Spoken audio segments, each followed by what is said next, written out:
ओम शांति प्यारे कुमारों भाइयों। मैं बीके अर्श भाई एक बार फिर से आपका स्वागत करता हूं हमारे इस कार्यक्रम प्रश्न कहीं से उत्तर मधुबन से की इस नए एपिसोड में। आज हमारे बीच आदरणीय सुभाष भाई जी हैं जो ज्ञान सरोवर में डाइनिंग डिपार्टमेंट में वर्तमान में अपनी सेवा दे रहे हैं। भाई जी पिछले 38 वर्षों से समर्पित रूप से सुचारू रूप से अपनी सेवा दे रहे हैं यज्ञ में। आदरणीय भाई जी का बहुत बहुत स्वागत है। और भाई जी आज का जो प्रश्न है कुमार भाई ने किया है वो प्रश्न कुछ इस प्रकार है भाई जी कि साधन और साधना में बैलेंस कितना जरूरी है और किस प्रकार से हम कितना ध्यान साधना पर दें और कितना साधनों पर, इस बात पर अपनी मार्गदर्शन हमें दें। ओम शांति। बहुत अच्छा प्रश्न है और ये सभी के काम का प्रश्न है और इसका मेन चीज़ है बैलेंस। हमें साधना तो करनी है लेकिन साथ साथ हमें साधन भी चाहिए।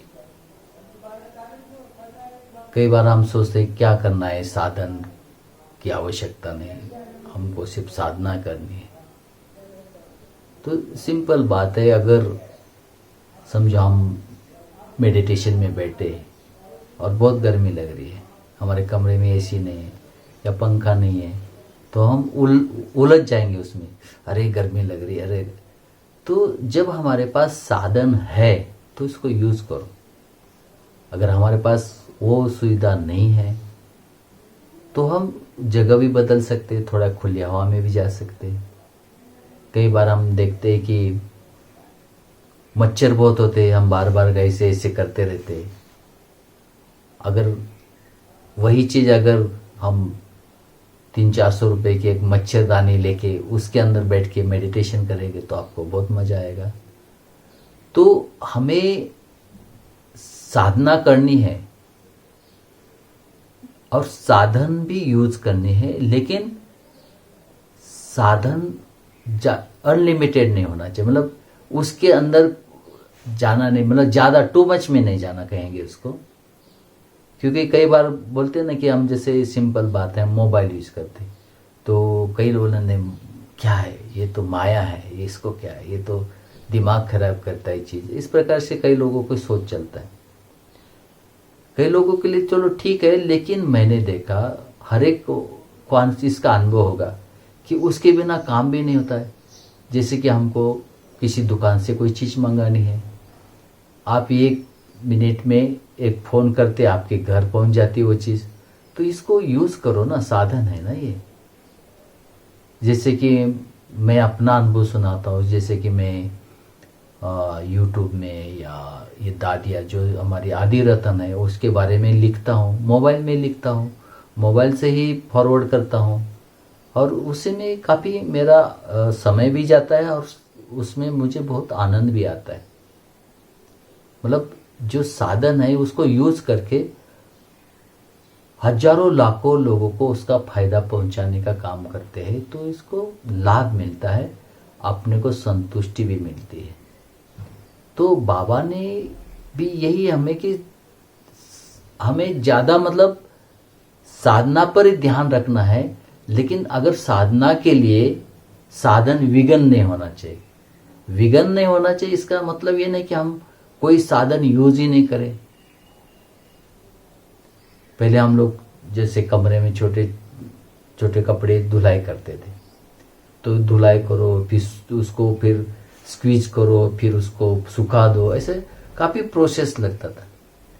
फिर हमने सोचा यार इसको क्या किया जाए, तो हमने एक washing machine, automatic washing machine बनी। तो उसमें थोड़ा साबुन डालो, थोड़ा कपड़े डालो और क्लास में चले जाओ, क्लास से वापस आ जाओ, कपड़ा धुल के तैयार हो जाता है, सुखा दो, हो गया काम। तो ये हमारा टाइम भी बचा देता है, हमारी सेवाओं में भी आगे बढ़ा देता है। तो हमें इसमें वेस्ट थॉट्स नहीं करना है कि हम ये क्यों करें, हम ये क्यों करें। हमें हमारी परिस्थिति के अनुसार, हमारा जो जहाँ हम रहते हैं उस परिस्थिति को देखते हुए हम क्या यूज़ कर सकते हैं क्या नहीं। जैसे कुमार है, कुमारों को कई बार भोजन बनाने का इतना ये नहीं होता है, टाइम नहीं होता है, तो आजकल इलेक्ट्रिक कुकर निकले हैं। तो उसमें अगर आप चावल और पानी और थोड़ा सा वेजिटेबल्स में डालो और आप काम पे चले जाओ, वापस आओ तो आपका चावल बन के तैयार हो, पुलाव बन के तैयार हो जाता है। तो ये कोई बहुत बड़ी बड़े साधन नहीं है और उसके लिए कोई बहुत अमाउंट की भी जरूरत नहीं है। तो ये जो चीजें है, साधन और साधना दोनों का हमें बैलेंस करके एक दूसरे के पूरक के रूप में यूज करना है। हमारा लक्ष्य या अटकना नहीं और भटकना नहीं, इन चीजों को साथ में रह के हमें आगे बढ़ना है, हमारे लक्ष्य की तरफ बढ़ना है ना। तो ये चीजों का हमें विशेष, जैसे कि हम लोग को दौड़ लगाना है और हमारे पास जूता नहीं तो हम दौड़ ही नहीं पाएंगे ढंग से। हमारा फिर उसमें कहीं कहीं आपको कहीं कांटा लगेगा, फिर कांटा लगेगा तो 2 दिन आप दौड़ने नहीं जाएंगे, तो आपका डिस्कनेक्ट हो जाएगा। तो जहां हमारी आवश्यकता है, और दूसरा हमें युक्त भी चलना है।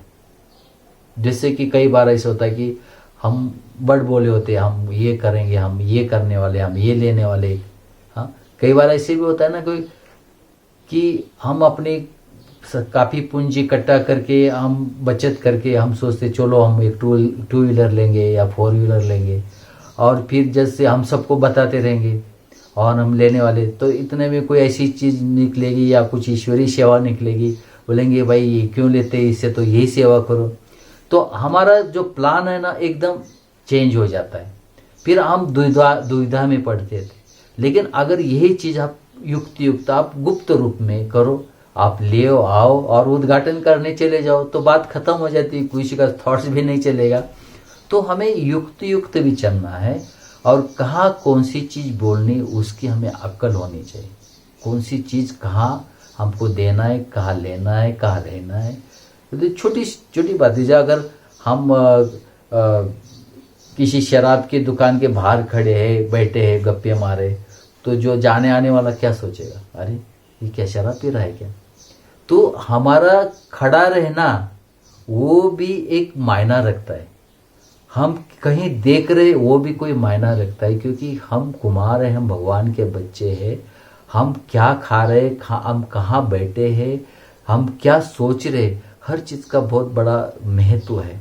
इसलिए ये सोच के हमें हर चीज़ का ध्यान भी रखना है, अटेंशन भी रखना है, और साधन है तो उसको यूज भी करके हमें आगे बढ़ना है। हमें कहीं अटकना भी नहीं। बाई चांस हमें समझो हमारे घर में वॉशिंग मशीन है, खराब हो गई, इसका मतलब ये नहीं कि हम कपड़ा ही धोना बंद कर दें, नहीं है तो अपने हाथ से धुलाई करो, कोई बात नहीं। हाँ, कोई चीज़ नहीं तो झाड़ू पोछे वाली कोई नहीं है तो हम अपने हाथ से झाड़ू पोछा करो।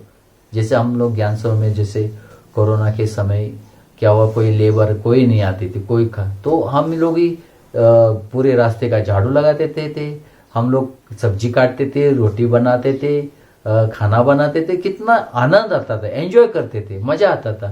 तो हर परिस्थिति को हमें एंजॉय करना है, मज़ा लेना है, और लेकिन लक्ष्य हमारा है कि हमें आगे बढ़ना है, हमें बाबा के साथ जुड़े रहना है। ओम शांति।